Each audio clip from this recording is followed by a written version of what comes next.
Okay, the control panel via the communication cable is connected to the RTD probe. The control panel also connects the VFD wires to the mixer or the rake motors. Now, the reason why I'm centering on the mixer or rake motors because these are the only two motors that are physically attached to the vessel itself.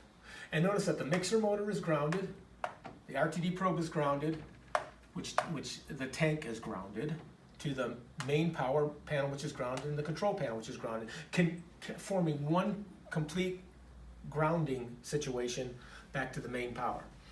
This is where the problem is. The problem is the fact that the mixer and rake motors are actually attached to the vessel. Now, if you remember from your old grade school science project, if you take a wire and you wrap it around a piece of metal like this, and you apply power with a little battery, to this little wire, this piece of metal becomes a magnet. Now, when you're using a regular motor starter, like on the hot liquor tank, when you turn it on, the power flows to the motor with a really nice sine wave like that, really nice and smoothly. But when the VFD is turned on, the power goes to the motor like this. It's a really crazy wave like that. And because of that, of course, these are wires, a piece of metal, if you will, from the VFD to the motor, and this crazy waveform turns this wire into a magnet. So because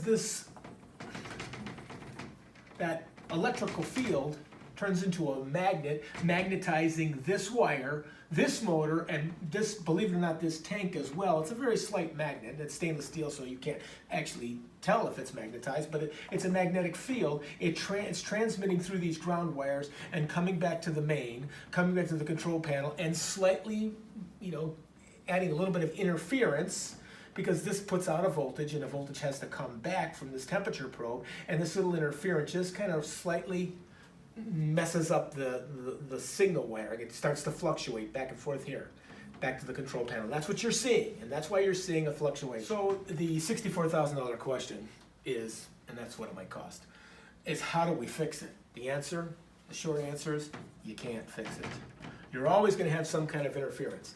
I talked to Control Tech at the show, the brewery show in San Diego, extensively about this, and they confirmed exactly what I was seeing in the panel in Escondido, that an interference is absolutely 100% going to happen. And even in Escondido, we did minimize the interference within a few points up and down, but we had the interference just the same.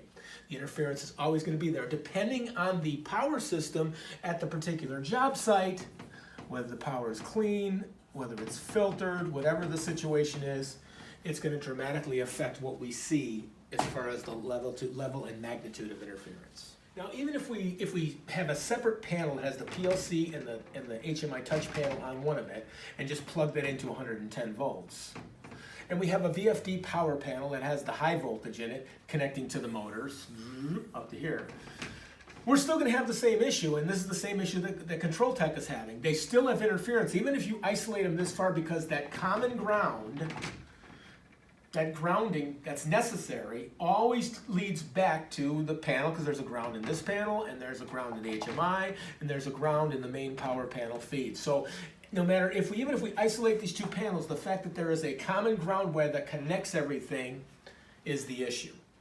Now, can we fix it? Can we get around it? Yes, we can. Now I see why a lot of the companies have the separate heater controllers. Even Shimo does. I don't think Shimo has a touch panel yet. I'm not sure, but correct me if I'm wrong. Or if they have one, they haven't had any success with it really minimizing the interference. If they have, then buy it and send it to them, and God bless them. But with this, that's why I'm proposing using the Honeywell heater controller, because it's a completely isolated system that doesn't use RTDs. It uses a matched sensor. A sensor that was made for this particular heater controller. Okay, most of the heater controllers that you buy are just a heater controller, and then you've got to buy a sensor, and you can buy various sensors or thermocouples and put them here. I'm proposing to use a matched heater controller. Yes, we don't have the fancy touch panel controls and all that kind of good stuff, but we've got a Honeywell T775 controller, the ones that you bought and are having shipped to me. Those are bulletproof because I've been using those inside of control panels with VFDs for over 15 years. with no interference issues, because they've got a sensor that was 100% matched to the heater controller, and they use what's called a thermistor. It's a totally different type. It's not a thermocouple. It is not an RTD. It's a thermistor, and this thing you can run the sensor out 1,000 feet without shielding or grounding cables. So that's what I'm proposing. I'm proposing just mount these to the face of the existing control panel that's there, wire it up, and that's your heater control completely 100%. And then you can run VFDs all day and night. You're never going to see interference. You're never going to see not even a hundredth of a percentage point of interference on the heater application. Now there is one thing I'm 100% confident that could eliminate the problem totally, and it's something we already talked about. DC motors and DC drives. Because the DC line is a flat line. There is no alternating current at all. There's no magnetic field, and you're going to get zero interference. That's why I proposed that on the Brewbetter system, and now I'm proposing that on all your systems. If you want to have a self-contained, low-cost HMI type touch panel situation. Now, mind you, these other companies, yeah, they're going out to the field and they're all doing startup. That's the difference. They're going to the field and they're charging an enormous amount of money for startup. The reason why they're going out to the field and charging the startup is because they're bringing their own cable, their own communications cable, and they're resolving it. They've got the instrumentation required to minimize, which is the key word, not eliminate, minimize the effect, the VFD effect that's having on the probes and the interference. So it's always there. And again, I talked extensively to a control tech at the show, and I talked to another company that did a project in Phoenix, Arizona, where the control panel, I gave him the same specs on the control panel that I did for the Australian project. He quoted me $30,000 plus another 10 grand to go down there and do it.